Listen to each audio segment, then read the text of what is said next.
Olá, este Fora da Política Não Há Salvação vai lidar com a guerra na Ucrânia.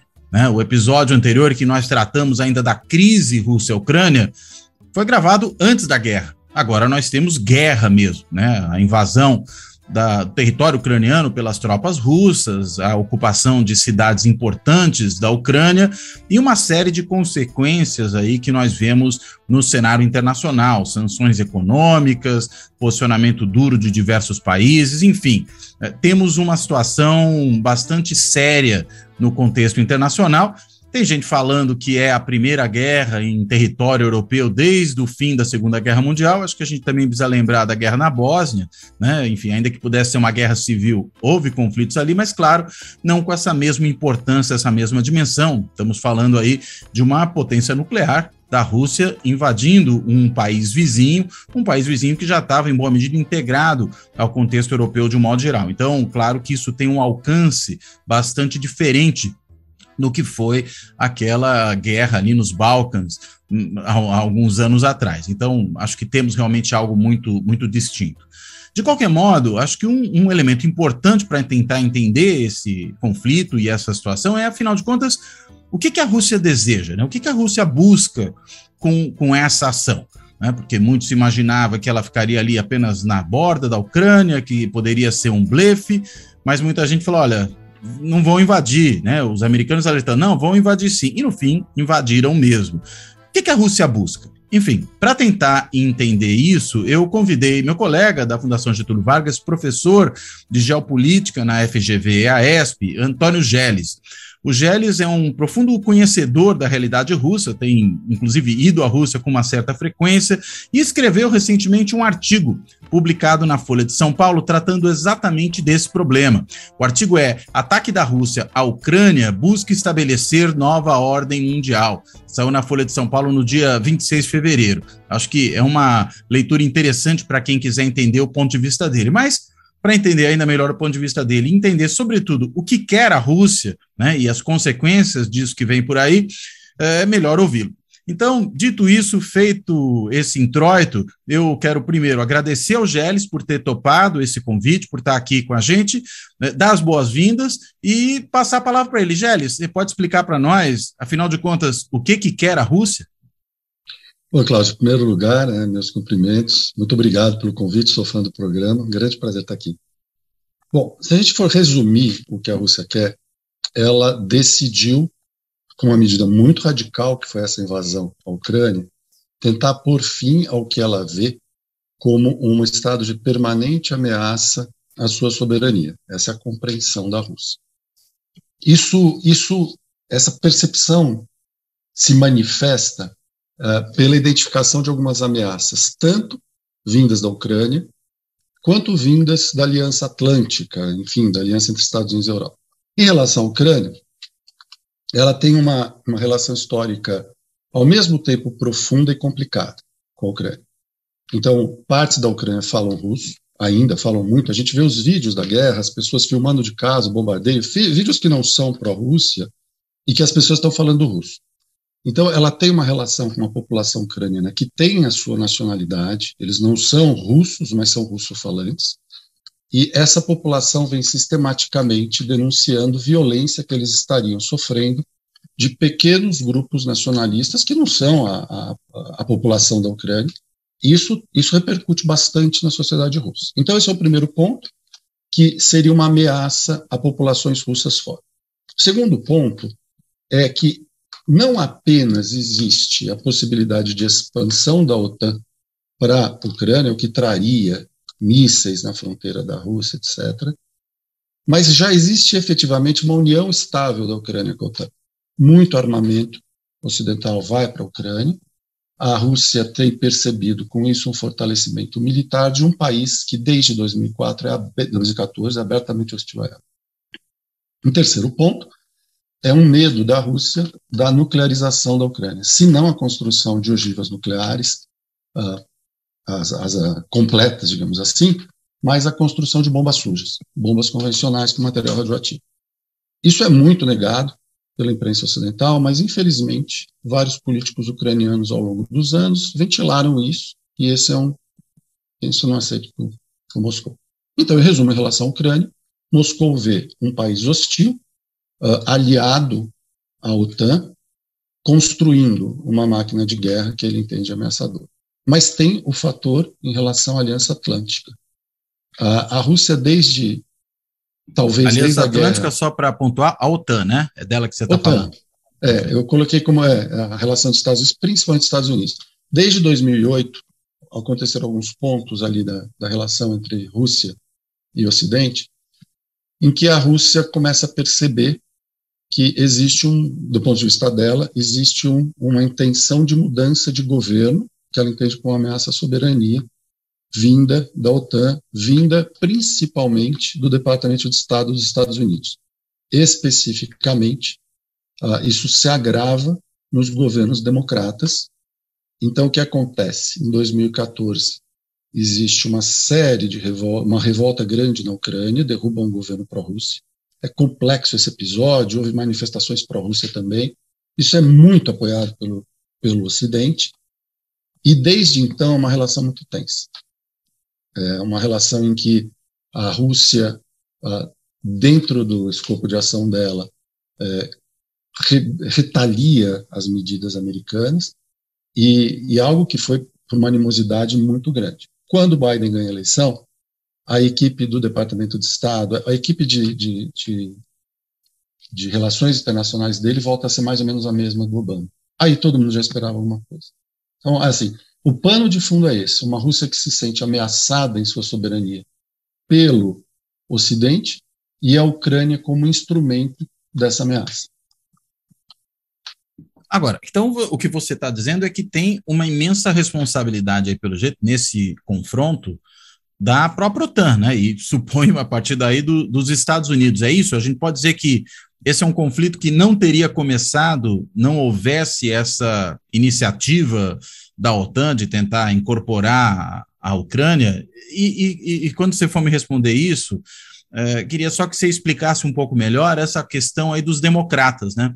A gente sempre imagina que os republicanos que são os falcões, são aqueles belicistas dentro dos Estados Unidos e, de repente, talvez para certos aspectos, ao menos, os democratas podem ter uma postura até mais complicada. É isso mesmo? São essas duas coisas? É isso.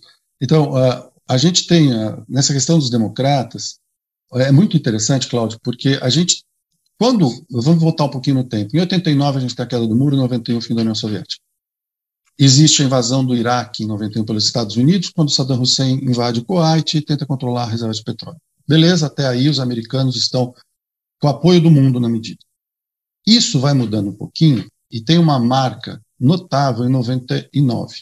Em março de 99, Bill Clinton ordena o bombardeio da Sérvia. Tá? Ordeia o bombardeio da Sérvia, justificando como uma intervenção humanitária e com algo bastante curioso, que é o fato que pela primeira vez, ou não sei se pela primeira vez, mas ele abre mão de autorização do Conselho de Segurança da ONU. É por conta própria. É a frente da OTAN, mas é uma medida, uma decisão americana unilateral, que acaba sendo imposta à OTAN, e no bojo do escândalo Mônica Lewinsky, ele tinha acabado de sobreviver ao impeachment, mas estava muito enfraquecido. Isso cria um novo padrão de intervenção, que é esse de expansão pelo mundo. E a intervenção humanitária acaba se consolidando como uma justificativa de diferentes intervenções americanas, e quando existe uma sequência de revoluções coloridas, de primaveras, sempre apoiadas pelos Estados Unidos, isso é visto como o início de processos de mudança de regime. Então, a ideia de mudar regime, ela passa a ser uma ideia muito comum, e os democratas sempre defenderam isso, sempre apoiaram isso. Recentemente, Hong Kong, por exemplo, a gente começa a ter a revolução das sombrinhas, posteriormente Belarus, nós tivemos na Turquia, nós tivemos isso pelo mundo todo. O Partido Democrata sempre entendeu essa possibilidade, os governos democratas, a possibilidade de mudança de regime como algo legítimo na sua ação pelo mundo. Então, quando chega na hora da Ucrânia em 2014, existe um choque direto com a Rússia. E, nesse sentido, nunca mais volta a ser uma relação boa. Então, nesse ponto, os democratas têm sido mais não diria falcões, Cláudio, mas eles têm tido uma posição de menos negociação. Voltando à sua primeira pergunta, se alguém tivesse ouvido a demanda da Rússia, que era, ela pedia a neutralidade da Ucrânia, a resposta qual era? Isso é inadmissível. Mas espera aí, a Finlândia é neutra. E isso funciona muito bem. A Áustria é neutra. Isso funciona muito bem. Então, essa demanda russa jamais foi atendida. Isso foi afastado e foi dito, nós não aceitamos. E foi criada uma espécie de uma verdade sabida que é assim, isso é inaceitável para a OTAN. Exatamente porque não fica claro. A OTAN é uma organização defensiva. Então, esses dois pontos acabam se juntando, essa recusa de conversar sobre a neutralidade da Ucrânia e, ao mesmo tempo, ações que a Rússia interpreta como tentativas de mudança de regime, agora já verbalizadas por Biden, cria uma situação que faz, Cláudio, o governo da Rússia bater um martelo, que é uma operação arriscadíssima para a Rússia.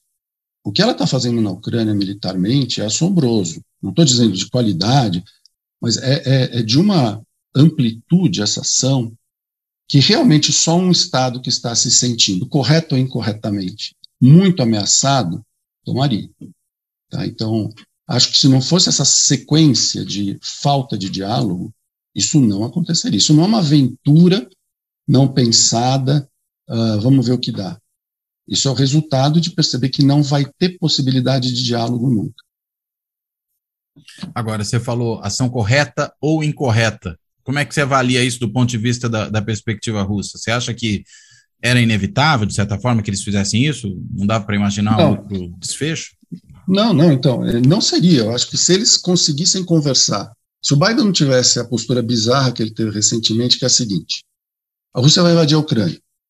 Entendi. Tá? A Rússia vai invadir a Ucrânia, e havia uma concentração de tropas, mas nós não vamos mandar soldado. Ele falava ao mesmo tempo. E também não aceitamos que a OTAN não possa ir para a Ucrânia. Cria uma situação muito estranha, porque se você ouvisse apenas, ele falou que não vai mandar soldado, então a outra frase deveria ser, nós vamos sentar para negociar, vamos criar Se ele está dizendo que ele não vai sentar para negociar, você espera que ele vá considerar uma ação militar. Então foi uma situação muito difícil de entender, muita gente interpretando como o Biden voltado para o seu público interno, né, mostrando, depois da crise do Afeganistão, problema na fronteira com o México, as derrotas no Senado, inflação, querendo distrair. A Rússia ela não, em momento algum, ela teve possibilidade de sentar e ouvir as suas demandas serem consideradas. Chegou um momento que a leitura do Kremlin foi, isso vai virar uma mudança de regime cedo ou tarde. E eles tomaram essa decisão. Mudança de regime aonde? Na Rússia ou na Ucrânia? Na própria Rússia. Ela pensava, olha, isso aqui vai virar uma mudança de regime. Os americanos, o governo Biden não vai parar. Uhum. Então, como ela não encontrava essa possibilidade, porque realmente, Cláudio, mesmo dentro da Rússia foi uma surpresa. Tá? É muita coisa em jogo. E é muito preocupante, porque é uma luta de vida ou morte. Quem perder essa situação geopolítica está muito enfraquecido.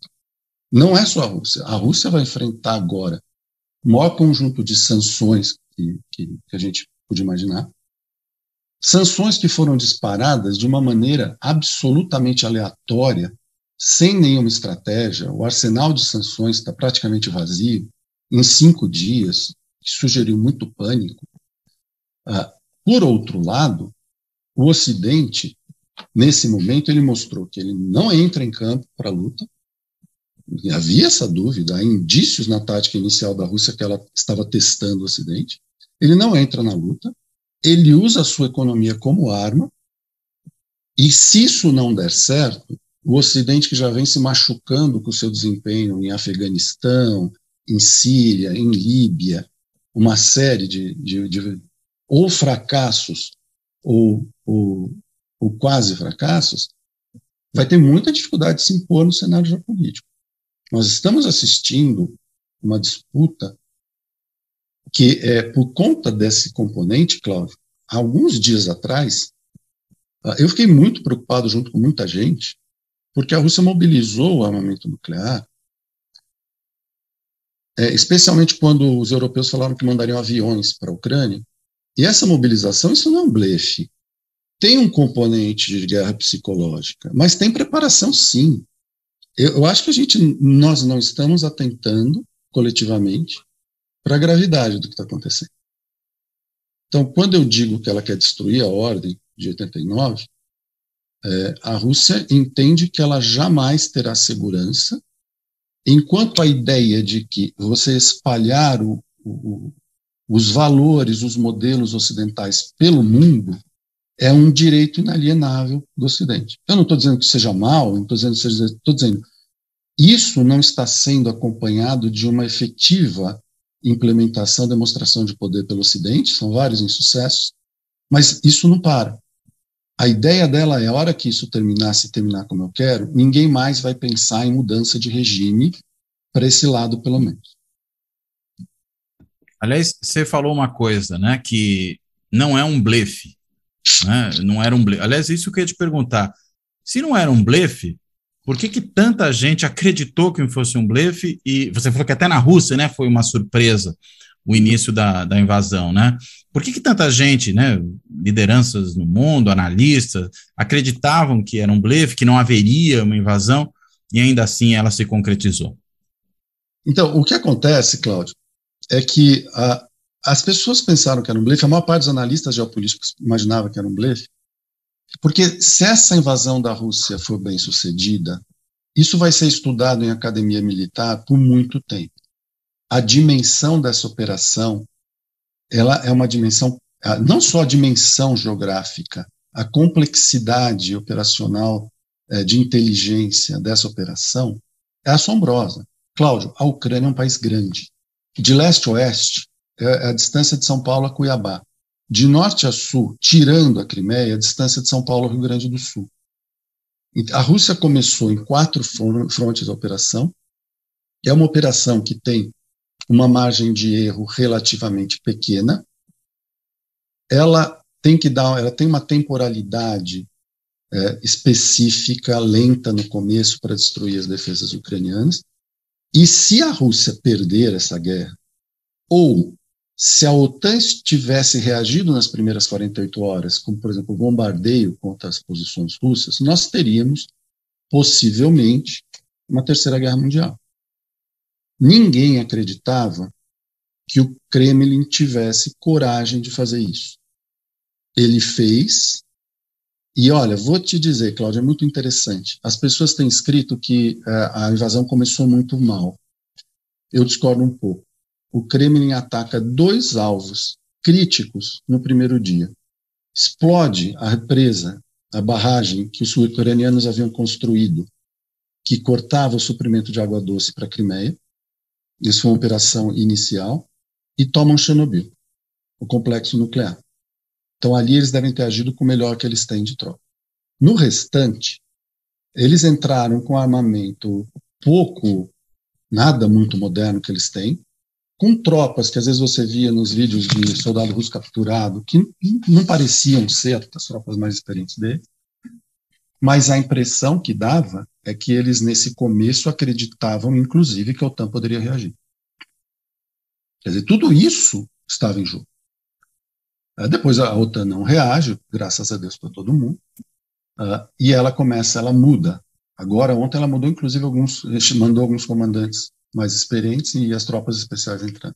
E foi por isso, ninguém acreditava que eles arriscariam isso. Se eles ganharem, sinceramente hoje, operacionalmente, acho difícil que não seja uma vitória russa, claro que é guerra, né, mas acho difícil. E principalmente sobreviverem às sanções, o Ocidente entrará numa grande crise, porque a sua capacidade de projetar poder pelo mundo estará muito reduzida. Não é só a Rússia que vai olhar isso, todo mundo. Né? Agora, o que eles querem no território ucraniano a partir de agora? Colocar um governo alinhado a Moscou? Qual é a ideia aí? O que eles não querem é anexar. Tá? Várias razões. A anexação é uma coisa complexa para quem anexa. Isso é do passado. A Crimeia era outra história, era uma parte da Rússia. Agora, eles devem anexar pequenos, supondo que eles ganhem a guerra. É guerra, né, Cláudio? A gente pode ter uma virada, mas supondo que a Rússia ganhe a guerra, alguns pequenos pontos serão provavelmente anexados. Por exemplo, garantir o suprimento de água para a Crimeia, um outro ponto aqui ali. Ela deve criar 1 ou 2 estados clientes.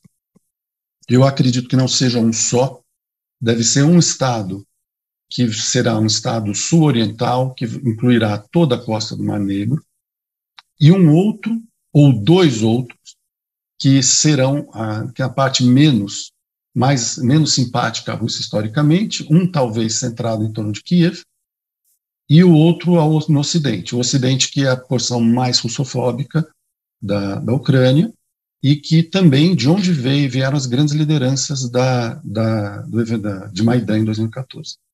Além disso, é bem provável que a Moldávia, que é um grande perdedor das transformações de 91, uma ex-república soviética encravada entre Ucrânia e Romênia, um lugar bem pobre, e que tem uma fatia, que é 10% do seu território, que desde 91 é controlada por militares leais a Moscou.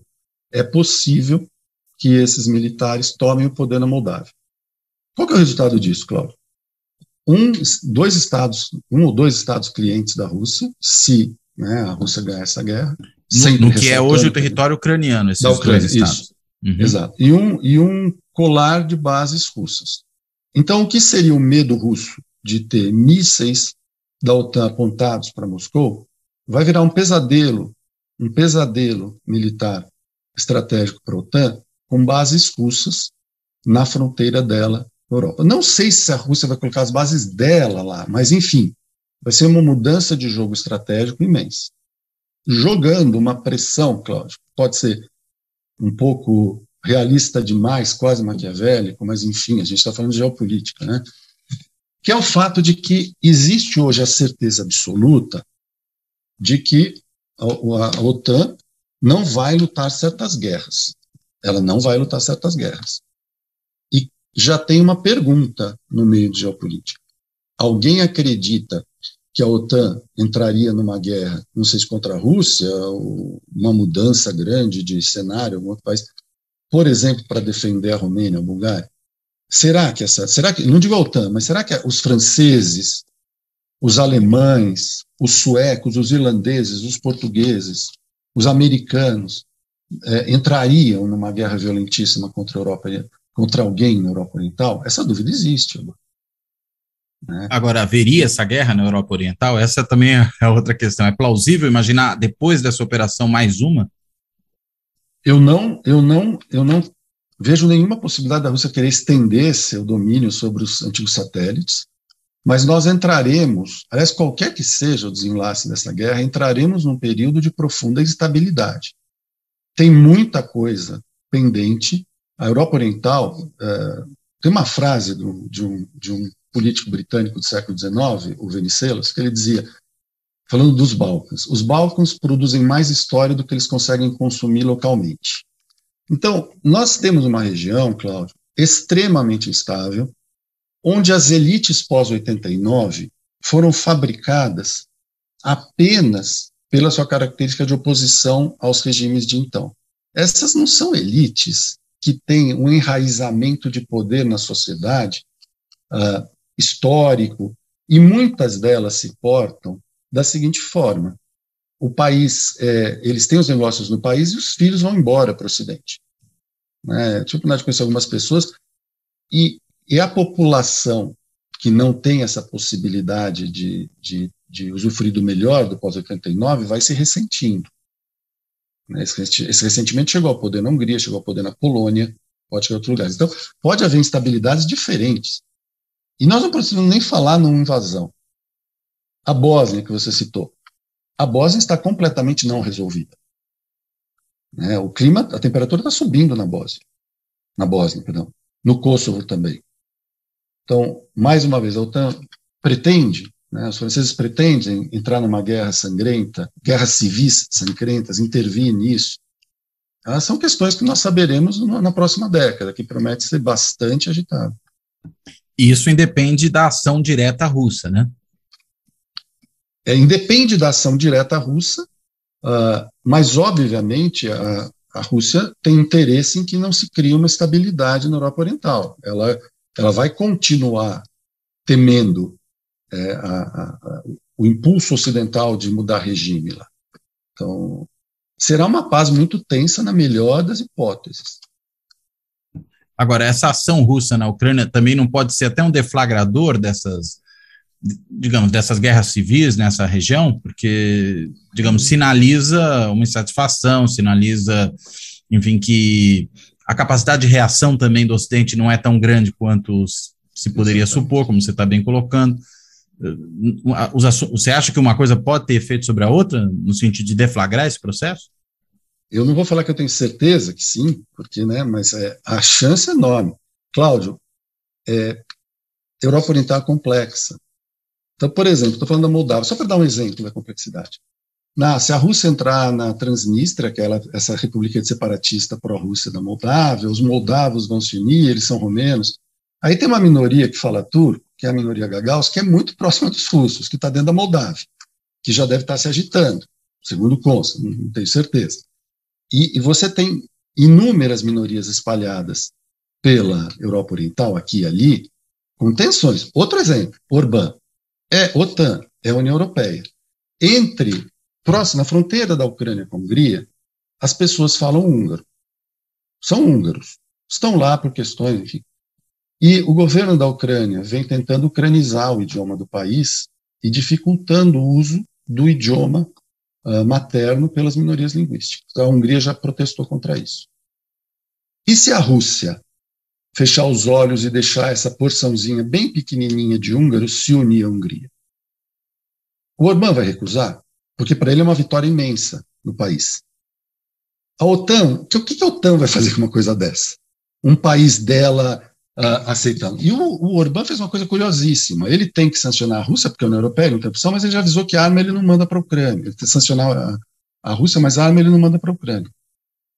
Então tem tanta coisinha para acontecer nesse sentido. Polônia. A relação de poloneses e ucranianos não é maravilhosa. Houve vários massacres de poloneses pelos ucranianos, porque historicamente os poloneses eram os senhores da região ocidental da Ucrânia.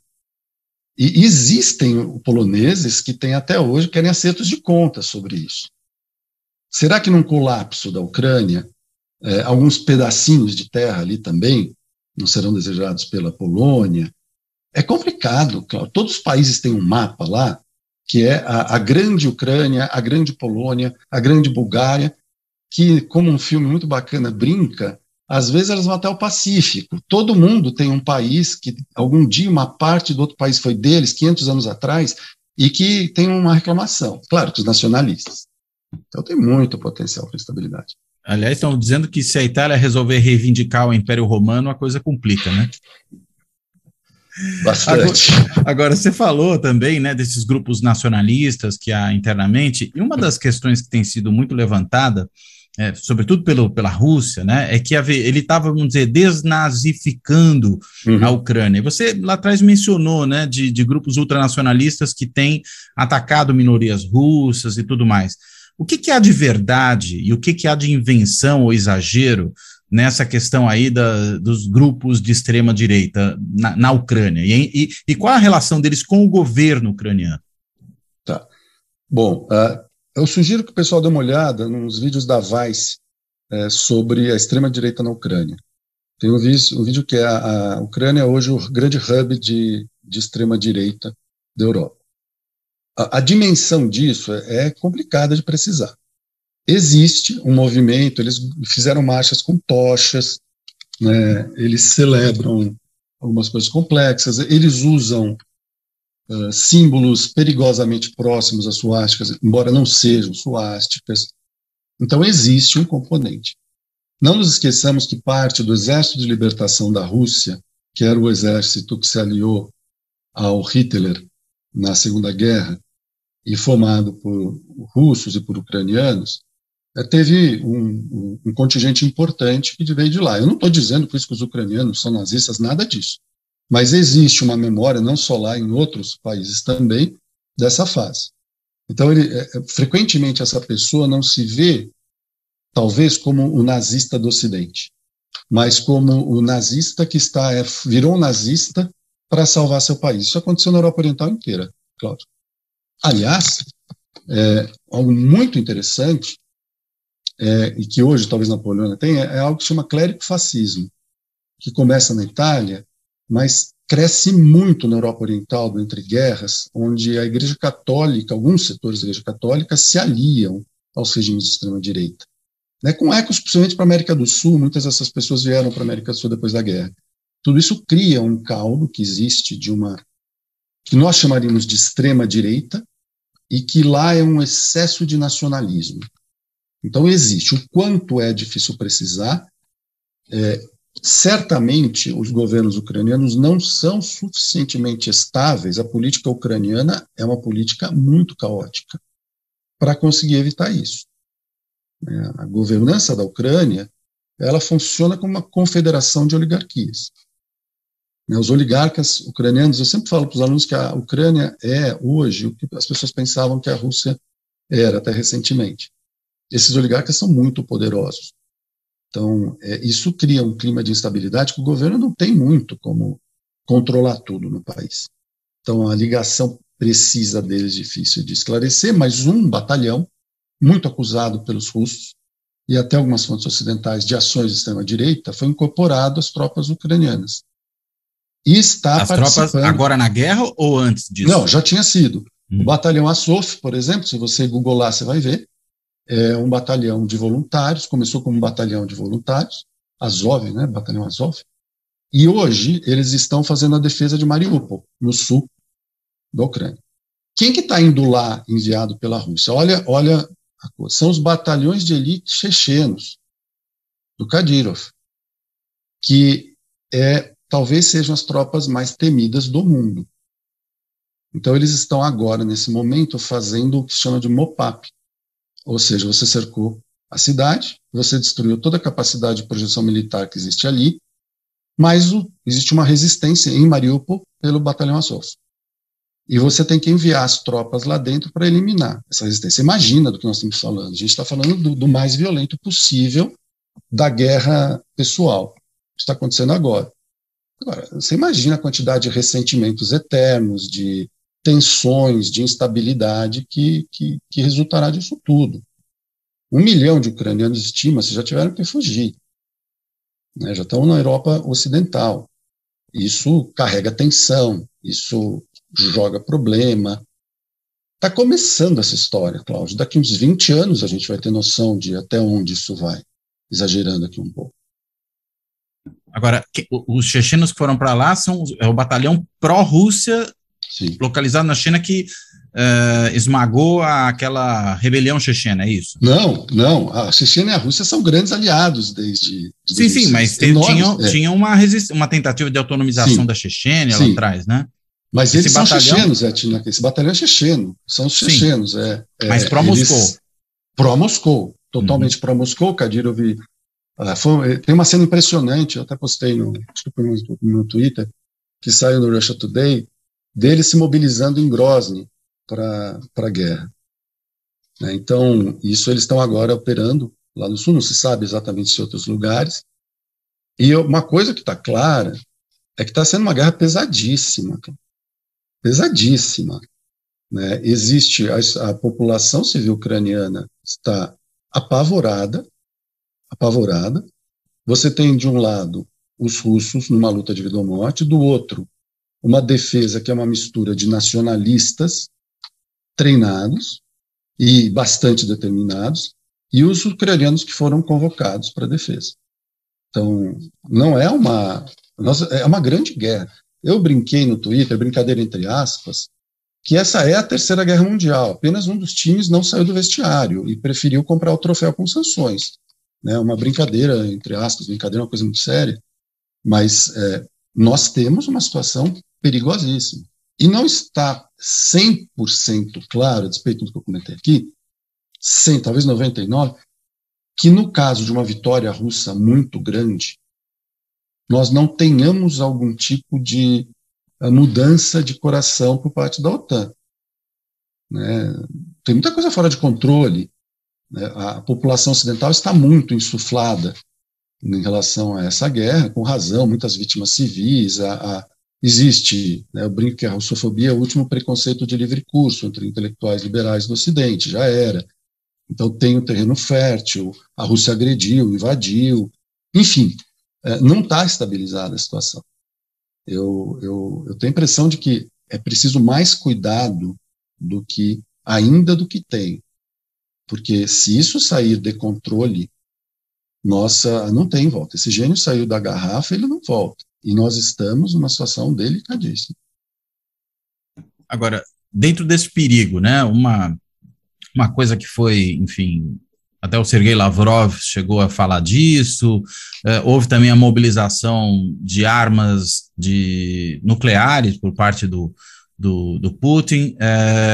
Até que ponto isso é um risco real, né? Esse uso de armas nucleares, ou é, de novo, aí sim, talvez seja um blefe? Como é que a gente pode entender isso? Há 2 anos eu já falo para os alunos que, no caso de uma guerra na Ucrânia, a arma nuclear tática é perfeitamente viável, infelizmente. Tá? O que é uma arma nuclear tática? É uma arma que você vai disparar. A Rússia, por exemplo, provavelmente colocaria num míssil Iskander ou 1000 outras maneiras de soltar, que pode viajar entre 50 e 500 quilômetros, e ela equivale a uma bomba, 50 bombas de Hiroshima. É uma bomba pequena, isso é uma bomba tática.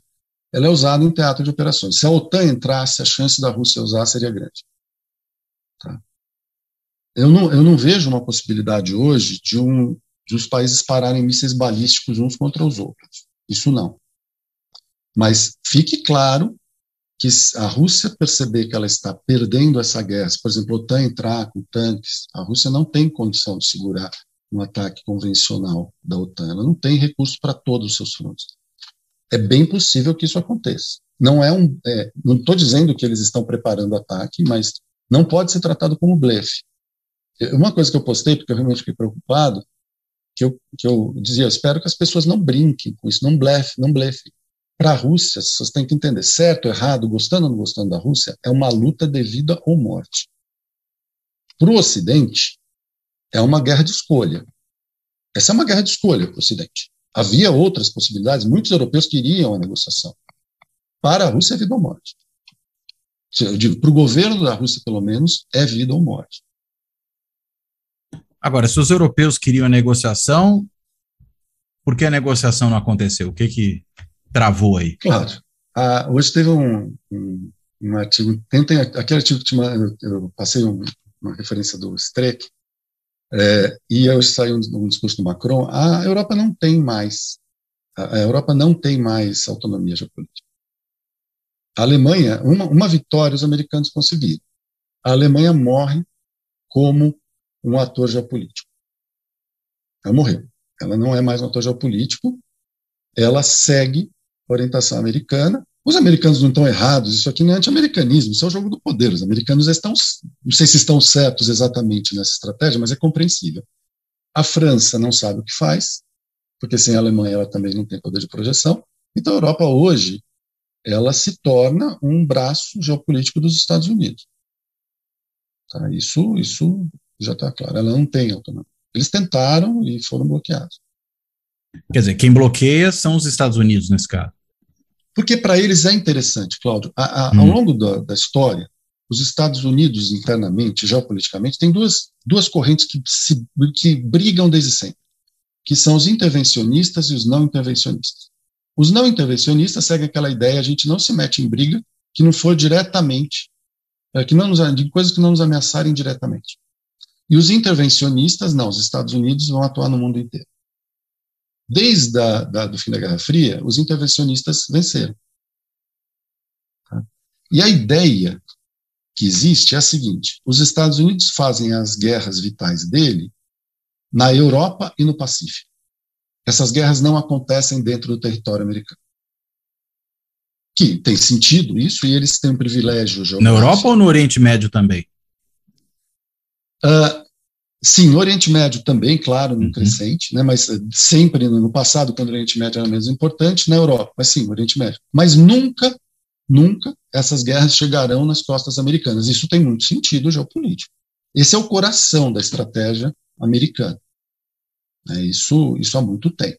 É interesse deles há muito tempo que nunca houvesse uma união completa da Europa que pudesse, de alguma forma, sair do controle. Então, isso acho que qualquer país que tivesse aquela geografia aproveitaria. E agora a gente vê mais um reflexo. No momento, Cláudio, que o país talvez esteja mais ameaçado do que qualquer outro ponto desde o fim da Guerra Fria, quase com certeza. Uma fronteira sul incontrolável que já aparece nas pesquisas como uma reclamação, inclusive, de eleitores democratas, uma retirada do Oriente Médio gradual, com insucessos. Na Síria um grande sucesso, no Afeganistão um grande sucesso, não conseguem conter o Irã. Então é um país também que começa a ter que trabalhar com a ideia de retrenchment, de recuar. Agora, você mencionou também, né, o caso dos países que são neutros, né, ali na Europa em relação à OTAN e à própria Rússia. Você falou da Finlândia. A gente tem um caso agora curioso, né, de que a Suíça abandonou aquela histórica posição de neutralidade para apoiar as sanções à Rússia nesse momento. E que manter a Ucrânia neutra seria uma forma de, digamos, não cutucar o urso com vara curta, né? A gente poderia dizer assim, e cutucaram. O que eu ia te perguntar é, de que maneira essa ação russa na Ucrânia pode acabar, na realidade, produzindo alguma mudança, por exemplo, nesse balanço de poder entre intervencionistas e não intervencionistas nos Estados Unidos, do tipo, olha, o custo de ser intervencionista está ficando alto demais, vamos ter uma postura um pouco menos ativa quanto a isso. Você vê a possibilidade disso? Até porque a Rússia falou, olha, se a Suécia, a Finlândia entrarem na OTAN, haverá consequências para elas também. Como é que a gente enxerga esse problema todo? Eu tenho a impressão de que depois que baixar a poeira desse momento, que nenhum político do mundo pode falar contra a postura intervencionista, isso pode acontecer sim, que a gente pode assistir essa visão. Agora, a Suíça fazer isso, eu tenho a impressão que muito braço foi torcido nos bastidores, né? O governo Biden está jogando muita coisa nessa reação. E mesmo, então, eles certamente forçaram. O que significa isso? Eu não sei o quanto isso é sustentável. A Rússia vai passar por problemas econômicos sérios, não há dúvida. Num primeiro momento, ela está usando isso para fechar o que tinha sobrado da oposição. Fechou duas rádios que eram rádios, digamos assim, oposicionistas, muito populares. Mas do lado do Ocidente, não nos esqueçamos, toda sanção é recíproca. Quando você sanciona alguém, você também está sofrendo consequências. Você pode ter mais condição de sobreviver, mas sofre. Segundo, não é só econômico. O Biden agora vai pastorear gato. Esses países todos querem sair desse controle americano. O Macron acabou de fazer um discurso críptico em que ele fala que nós temos que ser mais independentes na energia, na comida, nas finanças. Não é a Rússia que ele está se referindo. A Rússia não financia a França, está se referindo aos Estados Unidos. Então, esse pastoreio de gatos agora vai tomar muito tempo do Biden. A Coreia do Sul pediu ontem para sancionar a Rússia apenas, deixando de vender materiais estratégicos para o governo. E a Turquia nem entrou nas sanções, por enquanto. Ela se recusou a sancionar, já pensando na nova geopolítica do Mar Negro, com certeza. Então, eu acho que tem uma bola rolando, e você percebe que o receio que se cria é o que o governo Biden vai fazer se começar a desmontar isso? Vai aceitar? Se o Biden for para... ele deve subir agora a popularidade dele, mas depois cair para 29%, digamos. Está em 37%. Ele vai aceitar isso ou vai fazer mais loucura? Está todo mundo muito preocupado. E um dos elementos importantes, me parece, nessa história é a questão energética, né? A gente viu aí o Nord Stream, pelo jeito, se inviabilizando, né? Até o Nord Stream poderia acabar se convertendo num instrumento, digamos, de enfraquecimento de outros estados em relação à Rússia, já que driblava todos eles, e agora foi para o saco, pelo menos até onde a gente consegue enxergar. Como é que ficam os países europeus diante dessa imensa dependência energética que eles têm da Rússia? Porque, afinal de contas, você tem um percentual altíssimo do gás usado na Europa, não me lembro agora o número exato, acho que eram uns 40% do gás usado na Europa que vem da Rússia. Em alguns países mais do que isso. Isso dá um poder também de dissuasão e de persuasão para o Putin e para a Rússia, né? Estou falando para o Putin porque ele quer quem comanda agora o país, mas enfim, para a Rússia perante a Europa, que não é nada desprezível, né? Eu concordo com você. Tanto que o gás e o petróleo russo estão fluindo nesse momento para a Europa, apesar de tudo. Tá? Uma coisa curiosa que já apareceu na direita americana, na alt-right, a seguinte frase: se nós pararmos de investir nos combustíveis fósseis, nós vamos virar a Alemanha. Isso já está virando, sim. A Alemanha está virando o país que não tem condição de se manter. Para a Alemanha vai ser uma pancada, Cláudio. A Alemanha já está fazendo as contas de quanto vai custar o crescimento econômico. Os países do leste europeu também, Itália também. Então, isso é um problemão. Mais uma vez, o Biden vai ter que trabalhar muito, gastar muito combustível geopolítico para manter esse grupo unido nessas sanções.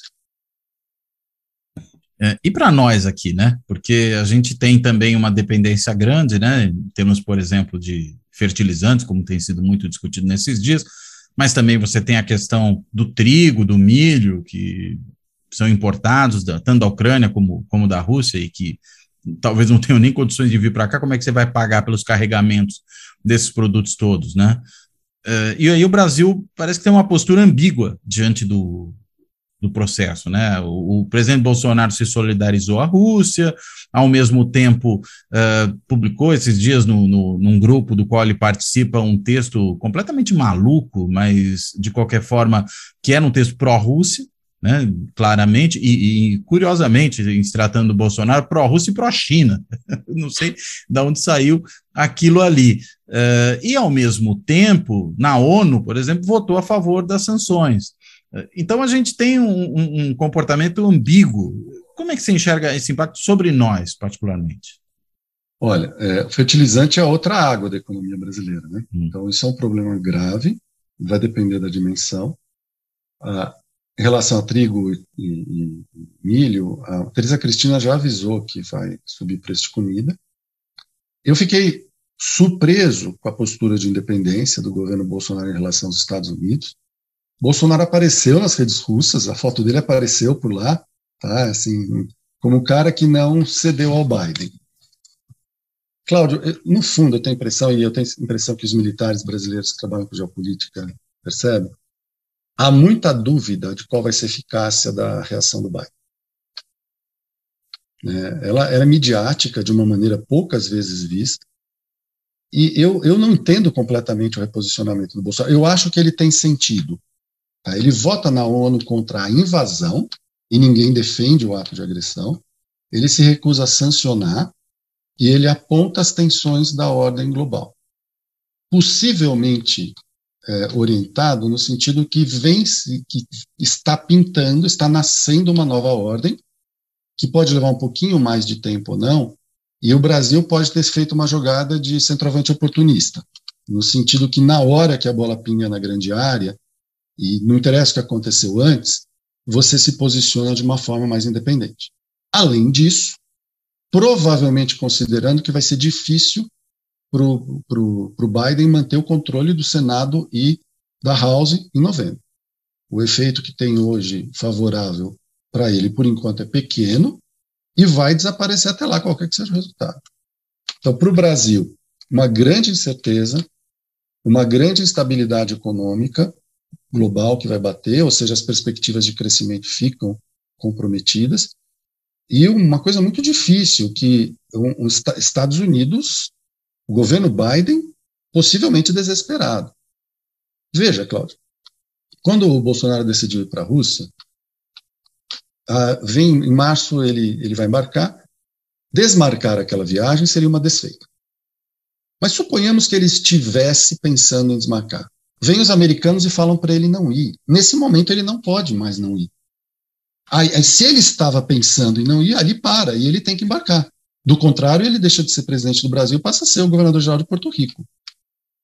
Isso Os americanos não estão, o governo Biden não está conduzindo isso com equilíbrio. Tá? Então, para o Brasil vai ser um período de imensa incerteza interna e externa. Tá? Nós vamos ter, o posicionamento está muito difícil e nós não sabemos o quanto chega até nós. Mas também um período de muita oportunidade. Do que eu vi nas redes russas, eu tenho a impressão que se a Rússia não for aniquilada pelas sanções, eu não acho que vai ser, o Brasil vai ter os ouvidos russos estarão prestando atenção às falas brasileiras. E que impacto isso tem sobre os BRICS, por exemplo? Por exemplo, o voto na ONU pode ter um impacto. Essa posição de aparente neutralidade do governo no que se refere ao posicionamento do presidente, talvez avance nessa direção. Isso afeta, você entende? O voto na ONU já é precificado pela Rússia. Tá? Eu acho que ela olha para a sanção. Quem está sancionando, quem não está, quem está se submetendo ao governo Biden, quem não está. O México fez a mesma coisa, vários países da América Latina, quase todos. Então, nesse sentido, a Rússia não espera que o Brasil vote, se abstenha ou vote contra. Né? Só votou contra a Síria, a Eritreia, a China, a Índia e outros se abstiveram. Isso acho que é irrelevante para a relação da Rússia. A neutralidade no sentido de não sancionar é muito valorizada.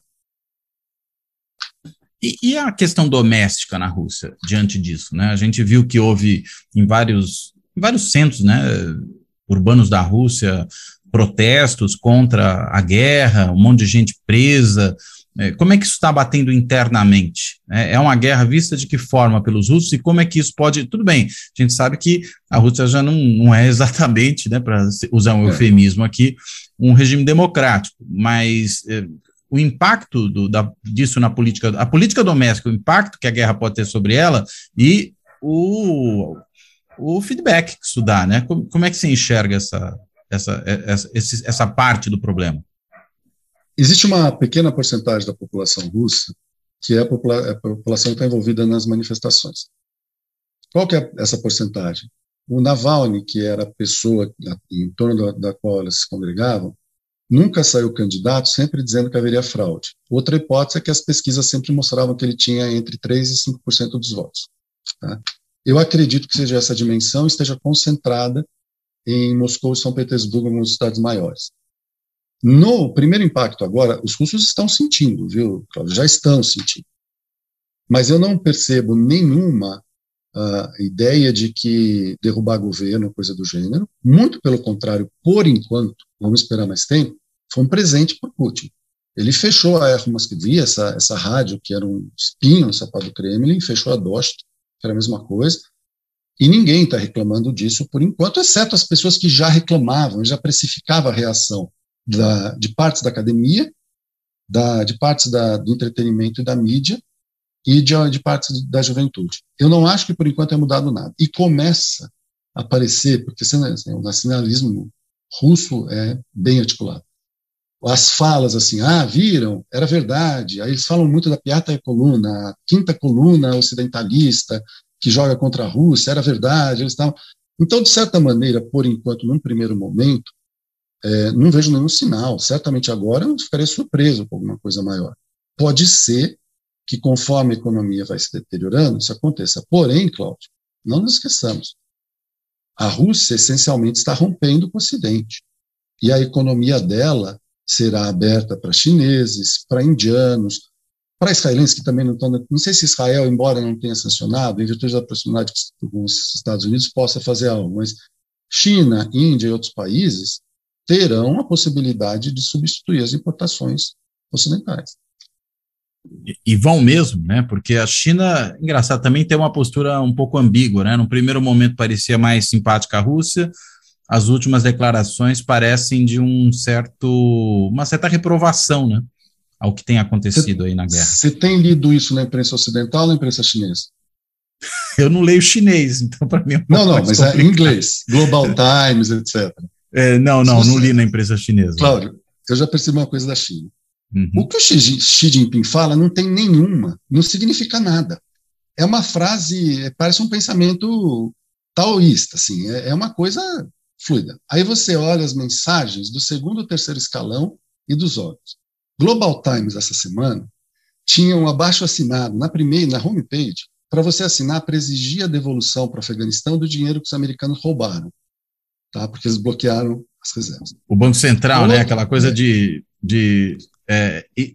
como é que fala? De indenizar as famílias que foram atingidas, né, no 11 de setembro, exato, essa história, né? Exato. E o outro era um op-ed que eles diziam o seguinte, olha, a Rússia ficou sem opção, porque os Estados Unidos, isso e aquilo. O outro era, os Estados Unidos falam que podem fazer uma guerra de dois frontes, eles não conseguem fazer nenhuma guerra de um fronte. Então, quando você... E nada ali é publicado, obviamente, então, eu não tenho dúvida nenhuma que, assim, existe um apoio entre eles absolutamente sólido. Essas declarações são muito típicas do governo chinês. E tem uma mensagenzinha colocada na mesa, Cláudio. Uma dúvida que paira sobre o mundo da geopolítica. Quem acredita que os americanos farão guerra com a China se ela invadir Taiwan? Que, aliás, parece que é uma coisa que ficou mais fácil agora, não? Eu acho que a estratégia chinesa não é invadir Taiwan. Eu fui para Taiwan uns anos atrás e o que eu, conversando com as pessoas, eu concluí o seguinte, Cláudio. Eles falam para mim, é inevitável essa aproximação econômica. Tem voo de Taiwan para a China e, economicamente, é uma oportunidade muito grande para se jogar fora. O que eles não querem? Pelas pessoas que eu conversei. O que eles não querem é que a China faça o que ela fez em Hong Kong. Ou seja, mande as pessoas da China continental para Taiwan. Taiwan é um país que está melhorando, mas não é um país rico. Você vai perto do zoológico de Taipei, você vê o que parece umas favelinhas, bonitinhas, pintadinhas, etc., umas casinhas de madeira em cima do morro.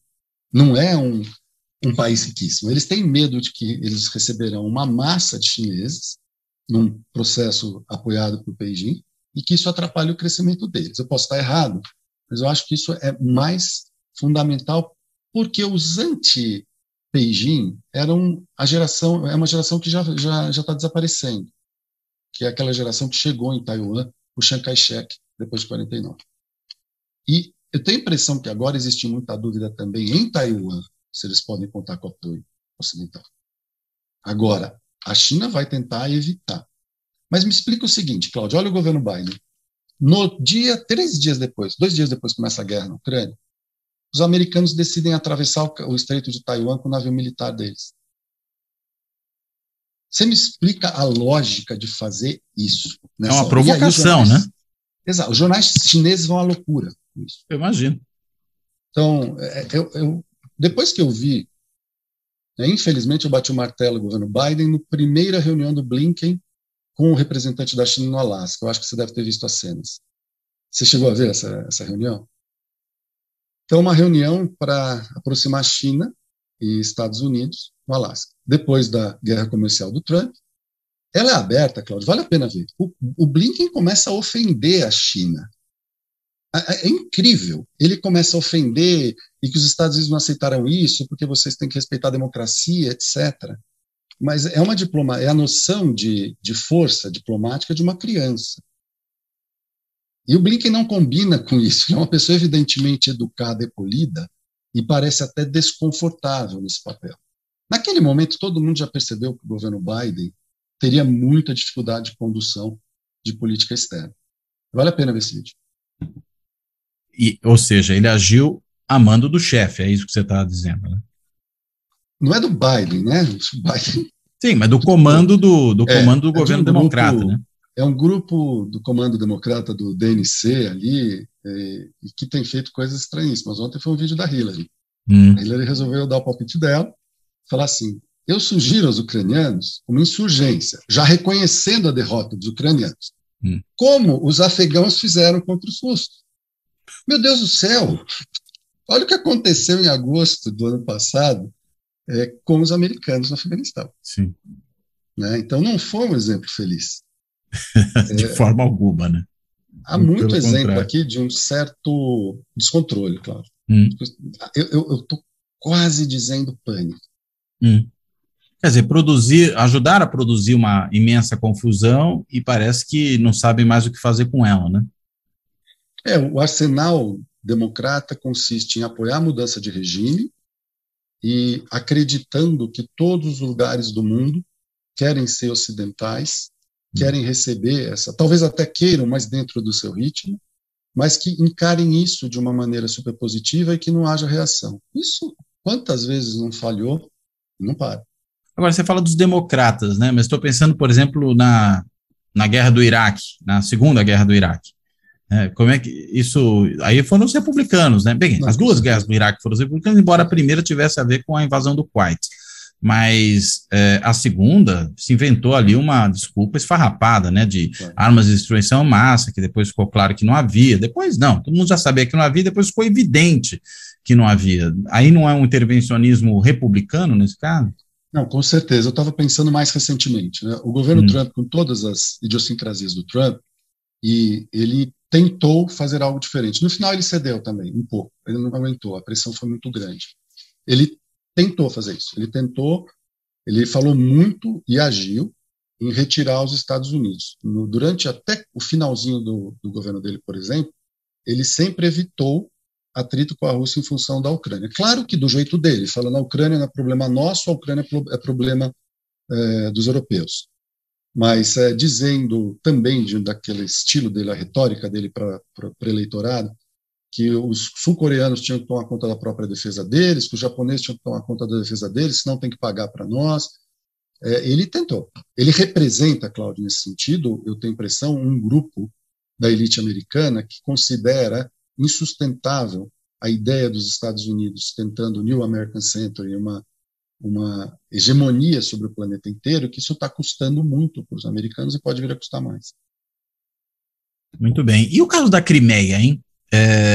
De que maneira ter acontecido a Crimeia do jeito que aconteceu ajuda a acontecer isso agora? Olha, Cláudio, ela poderia ter sido a solução, porque da Crimeia a Rússia não abriria. Tá? A Crimeia só vira a Ucrânia em 1954 por questão administrativa da União Soviética, água e energia vinham da Ucrânia, e mesmo assim, dentro da Ucrânia soviética, ela era uma república autônoma. Tá? E tem a base russa em Sevastopol, não tinha... Por que poderia ter sido o fim? Se ali fosse convocada a tal conferência de paz e alguém explicasse para os ucranianos, olha, a Crimeia vai ficar com a Rússia, um micro pedaço do Donbass quer ser autônomo, eles não pediam, esse pessoal que tem república separatista, eles não queriam se juntar com a Rússia. Eles queriam, no início, autonomia, e era o que a Rússia queria. Autonomia dentro da Ucrânia, autonomia linguística e tal. Isso tudo foi negado. Então, a Crimeia poderia ter sido o fim disso. Mas, por exemplo, a Ucrânia ainda hoje, a Ucrânia ainda recusa a ideia de ceder a Crimeia para a Rússia. Não tem nenhuma perspectiva de se sentar numa mesa para conversar hoje com um fato da vida geopolítica, que é a Crimeia ser parte da Rússia. Então, não sei se isso foi... Eu acho que o mais complicado, Cláudio, foi que, a partir de 2014, a Ucrânia é transformada numa espécie de espeto com o qual os Estados Unidos cutucam a Rússia permanentemente. A Ucrânia, ela e também, né, quem tomou posse, chegou ao poder em 2014, chegou de forma muito instável. Como eu te falei, Poroshenko saiu da presidência com problemas, estava com problema criminal. É muito instável a política ucraniana. Então também não é que na Ucrânia o governo possa tomar uma decisão de estabilizar. Muito bem. Olha, ótima conversa, Geles.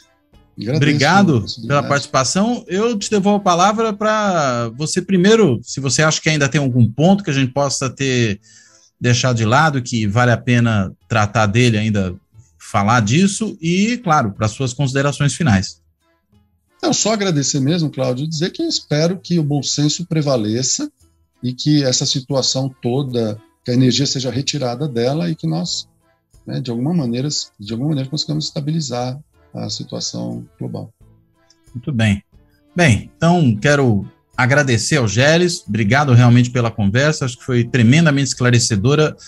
É muito complexo esse problema e acho que, de fato, tem havido uma cobertura de grande parte da imprensa que é muito simplificadora de um problema que tem uma complexidade imensa e uma conversa como essa ajuda a perceber essa complexidade, entender quais são os interesses que efetivamente estão em jogo, não só da Rússia, mas dos outros países também, como é que ações de certos atores produzem efeitos, muitas vezes, não antecipados, né, ou efeitos que são contraproducentes em relação àquilo que se busca. Acho que tem um monte de pontos aqui que foram importantes e que foram ressaltados por você, Geles. Então, quero, de fato, te agradecer muitíssimo pela conversa. Obrigado. E dito isso, né, eu vou fechando por aqui, de novo, convidando quem ainda não é um apoiador do canal, seja por meio do Clube dos Canais do YouTube, seja por meio do site do benfeitoria.com, para que dê uma olhadinha lá e apoie o canal, e agradecendo a todos e todas que nos assistem no YouTube, ou nos ouvem nos podcasts, ou ainda nos acompanham no blog do Fora da Política Não Há Salvação, na Carta Capital. Então, dito tudo isso, melhor dizendo, eu encerro. Até a próxima.